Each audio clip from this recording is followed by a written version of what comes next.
ఇక capital and productivity for $3 trillion economy panel discussion లో deputy CM Mallu Bhatti Vikramarka పాల్గొన్నారు. పెట్టుబడులకు ఆవిష్కరణలు తోడైతేనే $3 trillion ఎకానమీ సాధ్యమని ఈ సందర్భంగా చెప్పారు Bhatti Vikramarka. AI, deep tech వంటి ఆధునిక సాంకేతిక పరిజ్ఞానం రైతుల ఉత్పత్తులు పెంచేందుకు ఉపయోగపడాలని తెలిపారు. 2047 విజన్ డాక్యుమెంటే మన భవిష్యత్తుకు ప్రతిజ్ఞ అన్నారు భట్టి విక్రమార్క.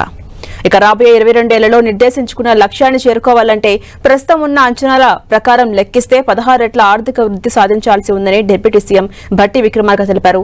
మనం ఎక్కువగా పనిచేస్తేనే $3 trillion ఆర్థిక వ్యవస్థకు చేరుకోగలమని, మరిన్ని రోడ్లు, పెద్ద సంఖ్యలో భవనాలను నిర్మించడం మాత్రమే సరిపోదన్నారు. ఈ విప్లవాత్మక వృద్ధి సాధించాలంటే మన ఆర్థిక వ్యవస్థ యొక్క ప్రాథమిక సమీకరణాన్ని మార్చాల్సిందేనంటూ డిప్యూటీ సీఎం స్పష్టం చేశారు.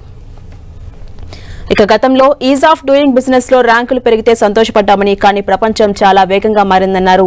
Deep tech, AI, quantum computing రంగంలో ఈజ్ ఆఫ్ డూయింగ్ బిజినెస్ అనేది కేవలం కనీస అర్హత అని, అది ఒక బేస్ లైన్ మాత్రమే అని చెప్పారు. ఆసియాలో ఇన్నోవేషన్ క్యాపిటల్ కావాలంటే ఈజ్ ఆఫ్ డూయింగ్ బిజినెస్ నుంచి ఈజ్ ఆఫ్ ఇన్నోవేటింగ్ వైపు సాగాలన్నారు. ఫైళ్లు క్లియర్ చేయడమే కాదు, ఎకో సిస్టమ్స్ ను క్రియేట్ చేసే ప్రభుత్వం కావాలన్నారు భట్టి విక్రమార్క. మన vision document urban, peri urban, rural అనే స్పేషియల్ స్ట్రాటజీని ప్రతిపాదించిందని వివరించారు.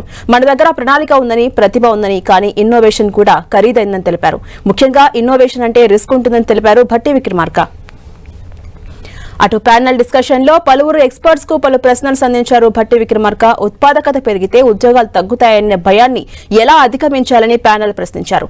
రైతుల సమస్యలకు సంబంధించి బోరింగ్ ప్రాబ్లమ్స్ ను పరిష్కరించే డీప్ టెక్ కి క్యాపిటల్ ఎలా ఆకర్షించాలని ప్యానెల్ ను సూటిగా ప్రశ్నించారు డిప్యూటీ సీఎం భట్టి విక్రమార్క.